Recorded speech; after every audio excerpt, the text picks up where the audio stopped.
Third year for me, first year for Jonah. Can't wait for it. And since we're talking about the parades, Sunday forecasts first. There's the parade forecasts for you. So the truck parades, as we're getting rid of a storm system, may run into a sprinkle. I don't think it's that bad, but just beware. There could be one last brief shower sprinkle that's there. Temperatures a bit cool in the morning, but they're not too bad. The breeze will pick up though.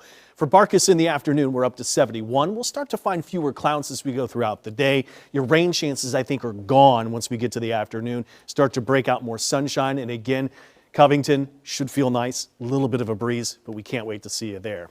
So what we're looking at, too, is WDSU first warning weather Doppler radar that's already seen some rain tonight.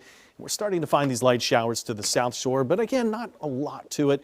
Let's get to where we are finding some of those showers. As you head West Bank way, you might have some rain moving in Marrero here, Estelle area. There it is, Concession Augusta, Jean Lafitte Barataria had some rain. So you're going to see West Bank get this first. Then the city, as it crosses over, everybody might get a brief light shower out of it. There's not a lot to it, though.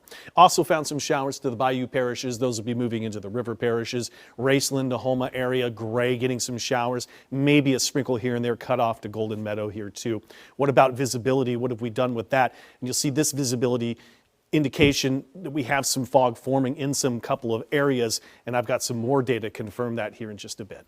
So let's jump right into the forecast, where temperatures mild tonight, not as chilly as where we've been. We've been holding those temperatures up. The blanket of clouds have moved in, and this confirms where we're starting to find those few patches of clouds. And if you happen to see behind me, I had the bridge before we got into the parade forecasts on Sunday. A little layer of those clouds are starting to form, even with some winds that are still up at lakefront at 12 miles per hour, averaged over a couple of minutes.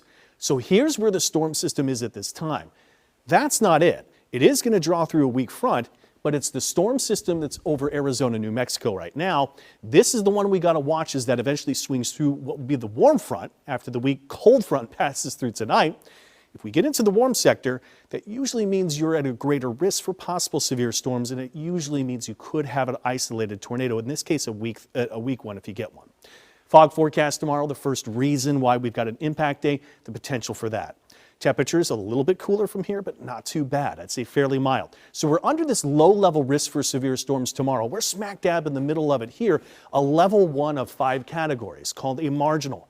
Isolated severe storms expected. Here we'll take you through the forecast. Showers shown, maybe a thunderstorm, but look, the due south winds. This is the warm sector south of us. This is north of the warm front. Now we're starting to see strong storms, maybe towards the coast. Those could be the strongest, but as we go into the nighttime and early morning hours, that storm system's through.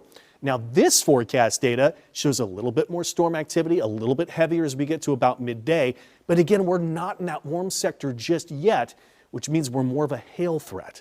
As for heavier rain, got to get into a thunderstorm. The purple says maybe 1 to 2 inches, but not everybody gets it.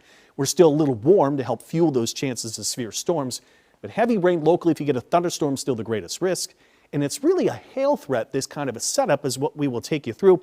The tornado risk is still there, but you've got to be into the warm sector. And even then with the structure of winds, this would be a weak tornado if you would. Get one meteorologist, Jim Sion, hand it off to meteorologist Derek Sibley.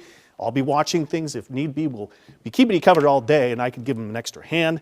So an impact day for fog, impact day for storms, and then we got the end of daylight saving time that night.